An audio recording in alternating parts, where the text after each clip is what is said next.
사람들이 쉽사리 상상하지 못하는 힘 중에 하나가 기하급수의 힘이다. 기하급수는 세월이 쌓이고 자산이 쌓이면 폭발적으로 눈덩이가 쌓이는 힘이다. 그러나 우리는 현실적으로 경험할 일이 별로 없는 것이 기하급수의 힘이다. 복리의 힘. 퀴즈를 내보겠다. 1억 원으로 연간 10%를 번다고 해보자.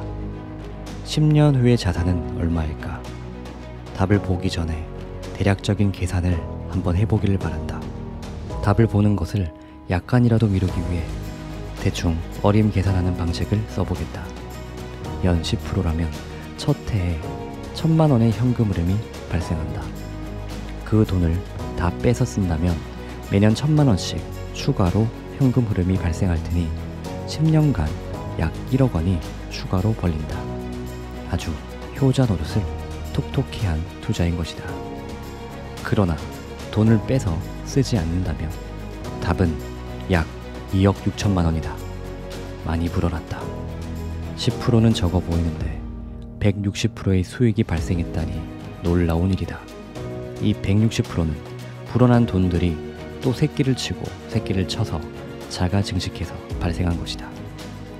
그렇지만 이 1억 원으로 연 10%씩 30년을 투자했다고 해보자. 이제는 자산이 얼마일까? 10년에 1억 6천만 원이 불어났으니 3배 정도인 5억 원이 늘어났다고 생각할 수도 있을 것이다. 자가 증식을 지속했을 테니 그것보단 조금 더 많지 않을까도 생각해 볼 수도 있다. 답은 17억 원이다. 소액으로 치면 10배가 많다. 이제 종잣돈 1억 원 자체는 매우 적게 느껴진다. 나머지 16억 원의 수익이 자산의 대다수가 되었다. 기간이 3배가 늘어났는데 느낌은 매우 다르다.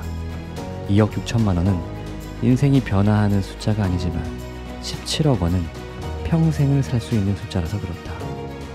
17억 원이라는 돈을 모은 사람이 자녀에게 물려주기 위해 계속 10%의 수익으로 30년을 더 투자했다고 해보자. 자신이 죽을 때가 되어 계좌를 보았다. 얼마쯤 되어 있을 것 같은가? 답은 300억 원이다. 즉 1960년에 1억 원을 고정금리로 세후 10%의 예금에 넣어둔 사람이 있다면 지금 그 돈은 300억 원이 되었을 것이다. 놀랍지 않은가? 여기까지는 물론 다들 잘 알고 있는 복리의 힘이다. 불어난 돈이 혼자서 계속 불어나다 보니 기하급수적으로 불어나는 성향이다. 많은 이들이 복리가 투자에서 가장 무서운 힘이라고 한다. 그렇지만 나는 그렇게까지 대단한 개념이라고 생각하진 않는다.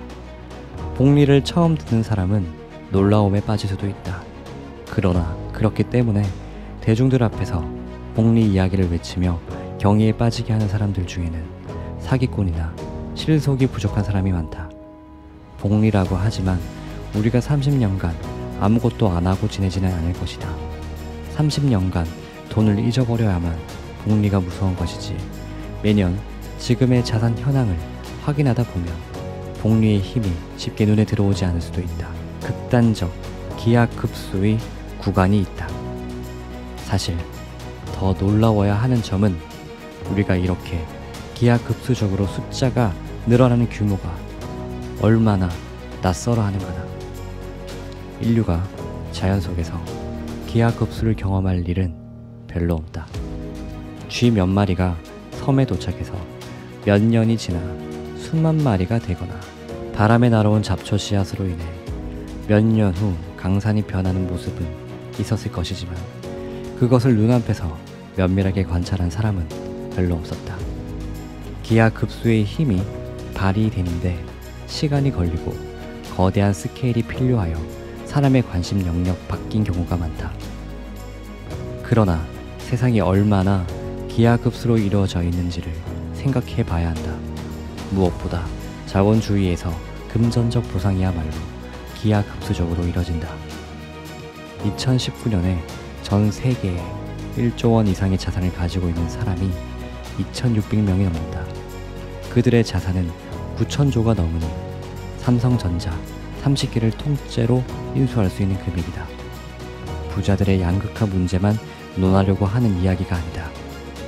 연봉이 3천만 원이던 것을 4천만 원으로 올리기는 매우 어렵다.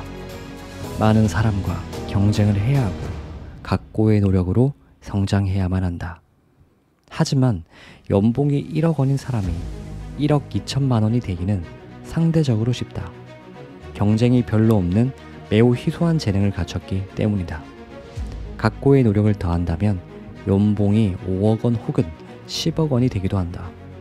연봉 100억 원을 받는 세계적 CEO들은 그 연봉을 120억 원으로 올리기는 상당히 쉬울 것이다. 각고의 노력이 아니라 약간의 협상력만으로도 이룰 수 있다. 결국 기하급수의 성과는 나무의 끝자락에 달려있다. 무조건 노력을 많이 한다면 성공의 사다리를 타고 올라갈 수 있긴 할 것이다. 그러나 사다리의 중후반까지는 금전적 보상이 크게 늘어나지 않는다. 대부분의 보상은 사다리의 맨 끝에 열매처럼 매달려 있다. 마지막에는 사다리를 하나 오를 때마다 기하급수적으로 보상이 늘어난다. 투자든 노력이든 결국 기하급수는 극단적인 그래프를 그린다는 점을 명심해야 한다. 그 곡선에 진입하기 전까지 포기하지 않는 의지가 필요할 것이다. 이 의지는 기하급수 그래프의 진짜 의미를 이해했을 때 가능함을 명심하자. 당장 눈에 보이는 변화가 작더라도 그 변화의 가치가 작은 것은 결코 아니란 소리다.